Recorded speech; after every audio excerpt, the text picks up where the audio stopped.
Just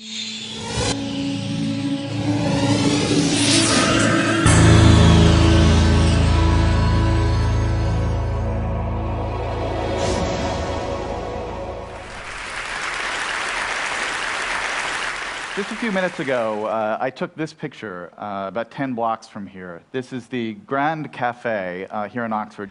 I took this picture because this turns out to be the first coffee house to open in England in 1650. That's its great claim to fame. And I wanted to show it to you not because I want to give you the kind of, Starbucks tour of historic England, but rather because the English coffee house was crucial to the development and spread of one of the great intellectual flowerings of the last 500 years, what we now call the Enlightenment. And the coffee house played such a big role in the birth of the Enlightenment, in part because of what people were drinking there, right? Because before the spread of coffee and tea through British culture, what people drank, both elite and mass folks drank day in and day out from dawn until dusk, was alcohol, right? Alcohol was the daytime beverage of choice. You would drink a little beer with breakfast and have a little wine at lunch, a little gin, particularly around 1650, and top it off with a little beer and wine at the end of the day. That was the healthy choice, right? Because the water wasn't safe to drink. And so effectively, until the rise of the coffee house, you had an entire population that was effectively drunk all day. And you can imagine what that would be like, right, in your own life, and I know this is true of some of you, if you were drinking all day and then you switched from a depressant to a stimulant in your life, you would have better ideas. You would be sharper and more alert. And so it's not an accident that a great flowering of innovation happened as England switched to tea and coffee. But the other thing that makes the coffee house important is the architecture of the space.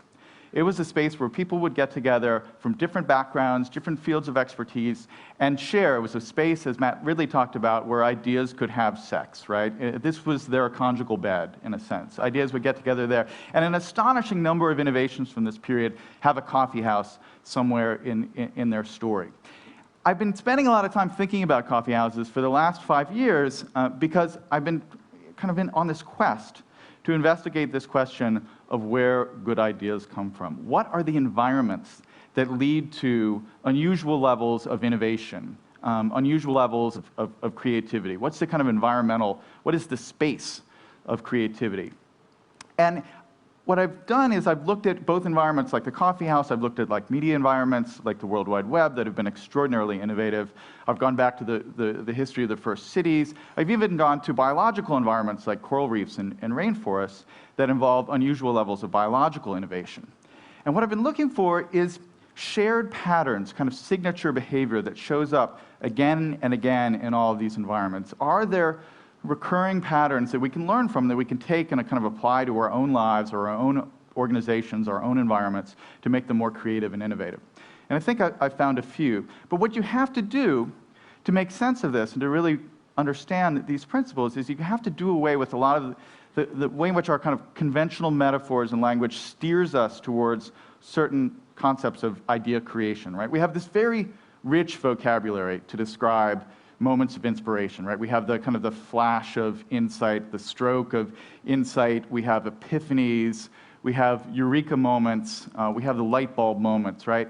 All of these concepts, as kind of rhetorically florid as they are, share this basic assumption, which is that an idea is a single thing. It's something that happens often in a wonderful, illuminating moment. But in fact, what I would argue, and what you really need to kind of begin with, is this idea that an idea is a network on the most elemental level, right? I mean, this is what is happening inside your brain. An idea, a new idea, is a new network of neurons firing in sync with each other inside your brain. It's a new configuration that is never formed before, right? And the question is, how do you get your brain into environments where these new networks are going to be more likely to form? And it turns out that, in fact, the kind of network patterns of the outside world mimic a lot of the network patterns of the internal world of the human brain. So the metaphor I'd like to use is actually, I can take from a story of a great idea that's quite recent, a lot more recent than the 1650s. A wonderful guy named Timothy Prestero, who has an organization called Design That Matters. They decided to tackle this really pressing problem of the terrible problems we have with infant mortality rates in the developing world. One of the things that's very frustrating about this is that we know by getting modern neonatal incubators into any context, if we can keep premature babies warm, basically, it's very simple. We can have infant mortality rates in those environments. So the technology is there. We have these are standard in all the industrialized worlds. The problem is, if you buy a $40,000 incubator and you send it off to a mid-sized village in Africa, it will work great for a year or 2 years, and then something will go wrong, and it will break, and it will remain broken forever. Because you don't have a whole system of spare parts, and you don't have the on-the-ground expertise to fix this $40,000 piece of equipment. And so you end up having this problem where you spend all this money getting aid and all this advanced electronics to these countries, and then it ends up being useless. So what Prestro and his team decided to do is to look around and see what are the kind of abundant resources in these developing world contexts. And what they noticed was they don't have a lot of DVRs, they don't have a lot of microwaves, but they seem to do a pretty good job of keeping their cars on the road, right? There's a Toyota 4Runner on the street in all these places. They seem to have the expertise to keep cars working. So they started to think, could we build a neonatal incubator that's built entirely out of automobile parts? And this is what they ended up coming with. It's called the Neo-Nurture device. From the outside, it looks like a normal little thing you'd find in a modern Western hospital. In the inside, it's all car parts. It's got a fan, it's got headlights for warmth, it's got door chimes for alarm, it runs off a car battery. And so all you need is the spare parts from your Toyota and the ability to fix a headlight, and you can repair this thing. Now, that's a great idea, but what I'd like to say is that, in fact, this is a great metaphor for the way that ideas happen. We like to think our breakthrough ideas, are like that $40,000 brand new incubator, state-of-the-art technology. But more often than not, they're cobbled together from whatever parts that happen to be around nearby. We take ideas from other people we've learned from people we run into in the coffee shop, and we stitch them together into new forms, and we create something new. That's really where innovation happens. And that means that we have to change some of our models of kind of what innovation and deep thinking really looks like, right? I mean, this is one vision of it. Another is Newton and the apple. This is a statue, though Newton was at Cambridge, this is a statue from Oxford, where you're sitting there thinking a deep thought and the apple falls from the tree and you have a theory of gravity. In fact, the spaces that have historically led to innovation tend to look like this, right? This is Hogarth's famous painting of a kind of political dinner at a tavern, but this is what the coffee shops looked like back then. This is the kind of chaotic environment where ideas were likely to come together, where people are likely to have kind of new, interesting, unpredictable collisions, people from different backgrounds. So if we're trying to build organizations that are more innovative, we have to build spaces that, strangely enough, look a little bit more like this. This is what your office should look like. It's part of my message here. And one of the problems with this is that people are actually, when you research this field, people are notoriously unreliable when they actually kind of self-report on where they have their own good ideas or their history of their best ideas. And a few years ago, a wonderful researcher named Kevin Dunbar decided to go around and basically do the Big Brother approach to figuring out where good ideas come from.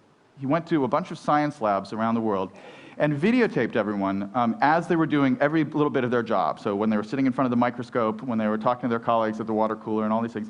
And he recorded all these conversations and tried to figure out where the most important ideas, where they happened. And when we think about the classic image of the scientist in the lab, we have this image, they're poring over the microscope and they see something, in the tissue sample and, oh, eureka, they've got the idea. What happened actually when Dunbar kind of looked at the tape is that, in fact, almost all the important breakthrough ideas did not happen alone in the lab in front of the microscope. They happened at the conference table at the weekly lab meeting when everybody got together and shared their kind of latest data and findings. Oftentimes, when people shared the mistakes they were having, the error, the noise, and the signal they were discovering. And something about that environment, and I've started calling it the kind of the liquid network, where you have lots of different ideas that are together, different backgrounds, different interests, jostling with each other, bouncing off each other. That environment is, in fact, the environment that leads to innovation. The other problem that people have is they like to condense their stories of innovation down to kind of shorter time frames. So they want to tell the story of the eureka moment. They want to say, there I was standing there and I had it all suddenly clear in my head. But in fact, if you go back and look at the historical record, it turns out that a lot of important ideas have very long incubation periods. I call this the slow hunch. We've heard a lot recently about, kind of hunch and instinct and kind of blink-like sudden moments of clarity. But in fact, a lot of great ideas linger on sometimes for decades in the back of people's minds. They have a feeling that there's an interesting problem, but they don't quite have the tools yet to discover them. They spend all this time, kind of working on certain problems, but there's another thing lingering there that they're interested in, but they can't quite solve. Darwin is a great example of this. Darwin himself, in his autobiography, tells the story of coming up with the idea for natural selection as a classic eureka moment. He's in his study, it's October of 1838, and he's reading Malthus, actually, on population, and all of a sudden, the basic algorithm of natural selection kind of pops into his head, and he says, at last, I had a theory with which to work. That's in his autobiography. About a decade or two ago, a wonderful scholar named Howard Gruber went back and looked at Darwin's notebooks from this period, and Darwin kept these copious notebooks where he wrote down every little idea he had, every little hunch. And what Gruber found was that Darwin had the full theory of natural selection for months and months and months before he had his alleged epiphany reading Malthus in October of 1838. There are passages where you can read it and you think like you're reading from a Darwin textbook from the period before he has his epiphany. And so what you realize is that Darwin, in a sense, had the idea, he had the concept, but was unable to fully thinking it yet. And that is actually how great ideas often happen. They fade into view over long periods of time. Now, the challenge for all of us is, how do you create environments that allow these ideas to have this kind of long half-life, right? It's hard to go to your boss and say, I have an excellent idea for our organization. It will be useful in 2020. Could you just give me some time to do that? Now, a couple of companies like Google, they have innovation time off, 20% time, where in a sense, those are hunch cultivating mechanisms in an organization. But that's a key thing. And the other thing is to allow those hunches to connect with other people's hunches. That's what often happens. You have half of an idea, somebody else has the other half, and if you're in the right environment, they turn into something larger than the sum of their parts. So in a sense, we often talk about the value of protecting intellectual property, building barricades, having secretive R&D labs, patenting everything that we have, so that those ideas will remain valuable and people will be incentivized to come up with more ideas, and the culture will be more innovative. But I think there's a case to be made that we should spend at least as much time, if not more, valuing the premise of connecting ideas and not just protecting them. And I'll leave you with this story, which I think captures a lot of these values, and it's just a wonderful kind of tale of innovation and how it happens in unlikely ways. It's October of 1957, and Sputnik has just launched. And we're in Laurel, Maryland, at the Applied Physics Lab associated with Johns Hopkins University. And it's Monday morning, and the news has just broken about this satellite that's now orbiting the planet. And of course, this is nerd heaven, right? There are all these physics geeks who are there thinking, oh my gosh, this is incredible, I can't believe this has happened. And two of them, two 20-something researchers at the APL, are there at the cafeteria table having an informal conversation with a bunch of their colleagues, and these two guys are named Geyer and Weifenbach. And they start talking, and one of them says, hey, has anybody tried to listen for this thing? There's this man-made satellite up there in outer space that's obviously broadcasting some kind of signal. We could probably hear it if we tune in. And so they ask around to a couple of their colleagues, and everybody's like, no, I hadn't thought of doing that. That's an interesting idea.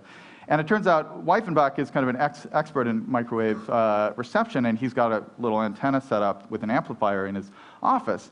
And so Geyer and Weifenbach go back to Weifenbach's office, and they start kind of noodling around, hacking, as we might call it now. And after a couple of hours, they actually start picking up this signal, because the Soviets made Sputnik very easy to track. It was right at 20 megahertz, so that you could pick it up really easily, because they were afraid that people would think it was a hoax, basically. So they made it really easy to find it. And so these two guys are sitting there listening to this signal, and people start kind of coming into the office and saying, wow, that's pretty cool. Can I hear? Wow, that's great. And before long, they think, well, geez, this is kind of historic. We may be the first people in the United States to be listening to this. We should record it. And so they bring in this big clunky analog tape recorder, and they start recording these little bleep, bleeps, and they start writing down the kind of date stamp, time stamps for each little bleep that they record. And then they start thinking, well, gosh, we're noticing small little frequency variations here. We could probably calculate the speed that the satellite is traveling if we do a little basic math here using the Doppler effect.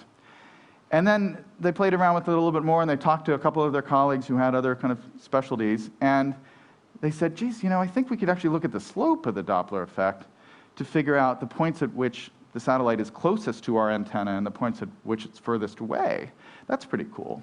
And eventually they get permission. This is all a little side project that hadn't been officially part of their job description. But they get permission to use the new UniVac computer that takes up an entire room that they'd just gotten at the APL. And they run some more of the numbers. And at the end of about 3 or 4 weeks, it turns out they have mapped the exact trajectory of this satellite around the Earth just from listening to this one little signal, going off on this little side hunch that they'd been inspired to do over lunch one morning.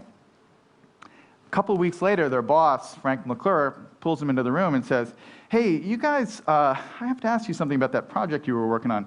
You've figured out an unknown location of a satellite orbiting the planet from a known location on the ground. Could you go the other way? Could you figure out an unknown location on the ground if you knew the location of the satellite? And they thought about it, and they said, well, I guess maybe you could. Let's run the numbers here. And so they went back, and they thought about it, and they came back and said, actually, it'll be easier. And he said, oh, that's great, because, see, I have these new nuclear submarines that I'm building, and it's really hard to figure out how to get your missile so that it will land right on top of Moscow if you don't know where the submarine is in the middle of the Pacific Ocean. So we're thinking we could throw up a bunch of satellites and use it to track our submarines and figure out their location in the middle of the ocean. Could you work on that problem? And that's how GPS was born.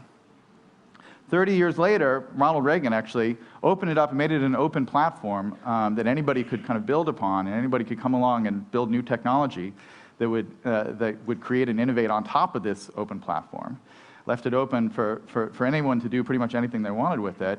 And now, I guarantee you, certainly half this room, if not more, has a device sitting in their pocket right now that is talking to one of these satellites in outer space. And I bet you, one of you, if not more, has used said device and said satellite system to locate a nearby coffee house somewhere in the last day or last week, right? And that, I think, is a great case study, a great lesson in the power, the marvelous kind of unplanned, emergent, unpredictable power of open, innovative systems. When you build them right, they will be led to completely new directions that the creators never even dreamed of. I mean, here you have these guys who basically thought they were just following this hunch and this little passion that had developed. Then they thought they were fighting the Cold War, and then it turns out they're just helping somebody find a soy latte. That is how innovation happens. Chance favors the connected mind. Thank you very much.